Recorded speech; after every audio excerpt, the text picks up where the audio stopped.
Mes amis, bonjour, on se retrouve pour une nouvelle vidéo, cette fois-ci sur le RMM. Vous l'avez peut-être vu, on a dépassé les 10 millions de dollars sur le RMM, vous le voyez en haut à gauche ici, 10 millions 27 000 dollars, donc petit milestone, gros milestone même pour le RMM et pour Realty. Donc j'ai été rechercher quelques petites données, quelques petites datas sympas pour faire l'état du RMM aujourd'hui. Donc pour retracer un petit peu ce qui s'est passé, le RMM, ouverture le 14 avril 2022. Et on a dépassé les 10 millions de dollars le 18 janvier 2023, donc 279 jours pour atteindre ce palier des 10 millions de dollars. Au début, 5 propriétés seulement. Donc elles sont là dans l'ordre, hein. Donc là c'est dans l'ordre chronologique. Donc c'était Drake, Conan, Monica, Bird et Scoville. Ça c'était les 5 premières. Aujourd'hui il y en a 44 au total.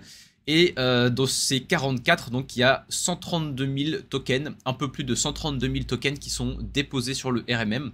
Et ça représente environ 6,6 millions de dollars. Donc ça c'est pour le côté collatéral. Ce qui est assez énorme, donc c'est que les gens ont vraiment participé activement parce que je rappelle qu'il n'y a pas toutes les propriétés.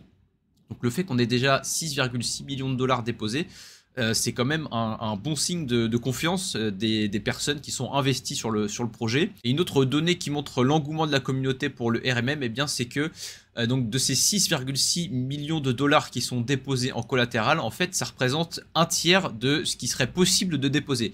C'est-à-dire qu'aujourd'hui, si on avait déposé tous les tokens de toutes les propriétés, ça ferait 22 500 000 dollars. Et là, on a un peu plus de 6,6 millions de dollars. Donc ça fait quasiment 30%. Donc c'est-à-dire qu'on a un tiers de tous les tokens possibles sur le RMM en collatéral. Sur un total donc de 280 propriétés.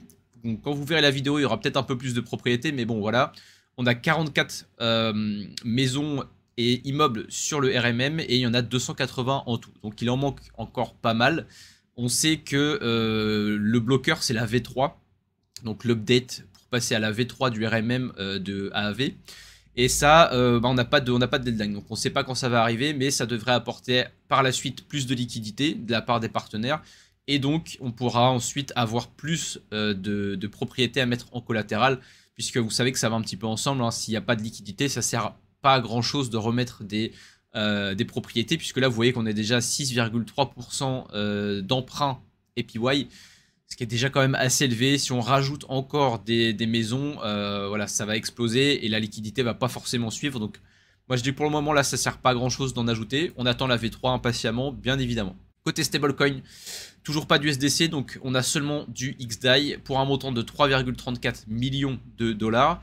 Et pour le moment, 70,5% de ce montant est utilisé, donc c'est-à-dire est emprunté effectivement par le pool d'emprunteurs qui est sur le RMM. Donc en gros, depuis les premiers jours du RMM, on a fait un x10. Donc c'est-à-dire qu'on avait atteint le million assez rapidement sur le RMM. Et donc depuis, hein, on l'a en 279 jours, donc on a fait x10 en termes de volume, en termes de liquidité. Et depuis, au fur et à mesure qu'on ajoute les propriétés, on est gentiment monté jusqu'à ce milestone qu'on a atteint aujourd'hui. Pour le futur, donc la suite pour le RMM, vous le savez, je viens de le dire, c'est la V3. Ça, ce sera vraiment la chose la plus importante puisque ça va apporter de la liquidité et le fait qu'on va pouvoir mettre d'autres propriétés et donc plus de collatéral.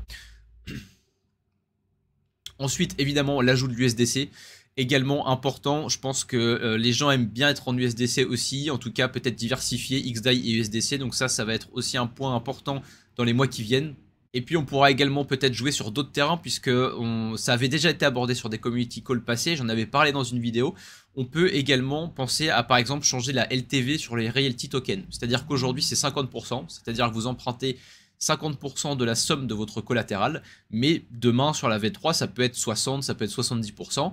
Bien évidemment ça a des conséquences, ça veut dire que vous pourrez emprunter plus sur vos tokens, donc il y aura une demande emprunteur qui sera plus élevée, ce qui veut dire que si la liquidité côté stablecoin reste la même, le bourreau APY, hein, vous savez, hein, c'est un mécanisme naturel qui se fait, qui fait que on aura des bourreaux APY qui vont encore augmenter. Mais on ne sait pas trop la liquidité encore sur la V3. On sait qu'il y a des partenaires prêts à mettre de la liquidité, mais à quelle échelle? Est-ce que c'est quelques centaines de milliers? Est-ce que c'est quelques millions de dollars?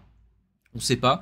Donc vivement la V3 pour qu'on ait justement les idées claires sur toutes ces questions. Merci d'avoir suivi la vidéo, j'espère que ça vous aura plu. Comme d'habitude, n'hésitez pas à rejoindre le Discord ou à mettre des commentaires YouTube aussi, je les lis tous. Et si vous avez des idées de vidéos, eh bien ce sera les bienvenus pour les prochaines fois. Et sinon, on se retrouvera très bientôt pour une nouvelle vidéo.